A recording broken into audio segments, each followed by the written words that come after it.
An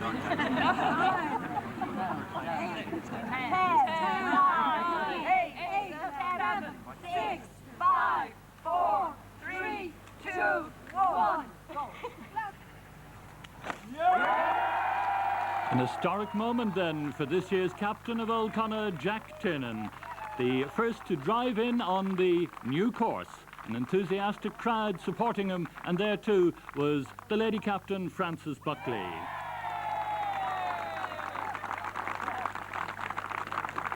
And third to go, the president, John Byrne.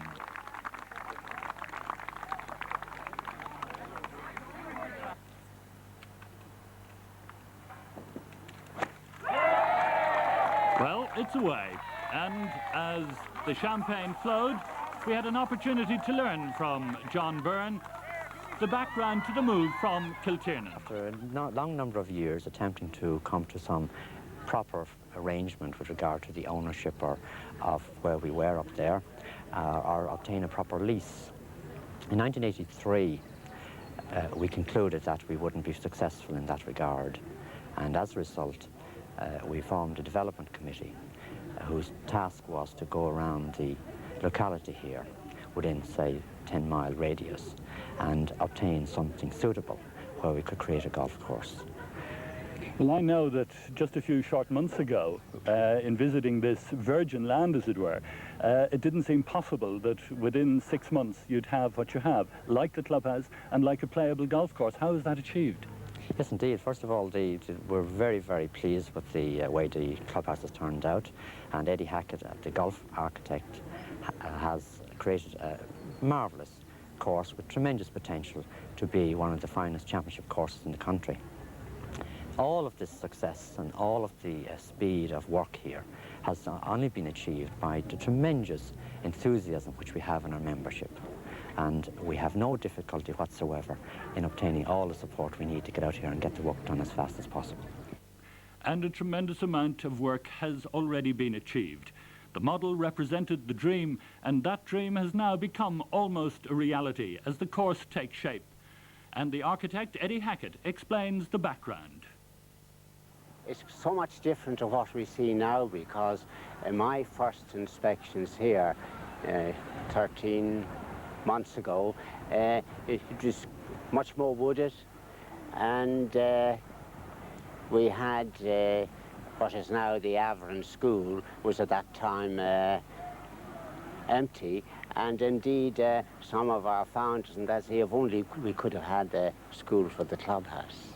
It is a magnificent building, isn't it, overlooking the whole course? Yeah, so that was just wishful thinking, but in the meantime, as a matter of fact, this was, I think, the 6th site I looked at for the founders here.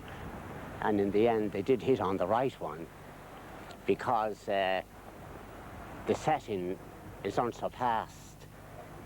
And it lent itself then to the development of what has already made an impact, even walking down, as going to be a first-class golf course. What challenges on the course have you laid for the players and the members of OLD Conna? Well, we had 143 acres starting off, which is a bonus for an 18-hole golf course land-wise. And we had it, I suppose the most impressive thing, we had a beautiful woodland, and the task, the test was to use to the best advantage in featuring the golf holes. And in actual fact, the trees and the woodland feature every hole on the course. If you were to pick one hole for visitors to come out and say, this is the hole Eddie Hackett must have had most pleasure in designing, which one would it be? Well, that's like people say, which course of all the courses is the best, and because you always say, well, they all have their intrinsic characteristics. And here, I love all the holes here, they all have their own characteristics. Perhaps number 7, an immediate answer, because it's one of the most acute dog legs we have, and it's right travelling and ranging under the scalp up there, about 380 yards, and it's a very severe dog leg. And I think there'll be many tales of woe at that home. Well, Jack Tiernan, as captain of OLD Conna, a unique captaincy, I might say, because you must be the only captain in golf history to be captain of a club in 2 different venues in your 1 year. A very proud day indeed, Fred, for me and for all the committee members of this club, and indeed for all of the members, that in such a short space of time we should find ourselves, in fact, within 12 months of going from one course into a virtually developed new course here at OLD Conna. How many members, in fact, do you have? In terms of full members, we have 525. In terms of lady members, we have 170, and juniors is approximately 80. And that wouldn't indicate that there are many vacancies. In other words, people who are watching and saying, I'd like to join that club, they're going to have to wait. They are indeed. In our membership, which opened up last May, was full, or practically so, last October. And we now find ourselves in the position that most other clubs, and particularly on the south side of Dublin, that they have few, if any, vacancies. What about the future and developments and plans? What would you, as the captain in the first year at the new grounds and new course, what would you like to see happen in the coming years?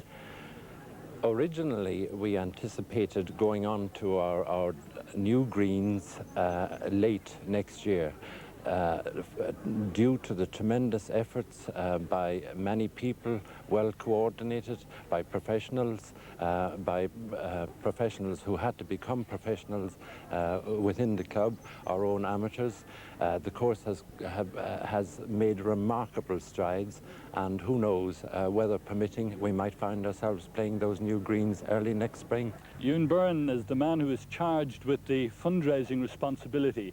How did it go, faced with the prospect of gathering together how much money? Well, at the moment, the total project runs at 1.34 million. In the early stages, about 7 years back, we had not a penny in the pot. We very quickly implemented a fundraising program to see whether or not we had the capability of doing it.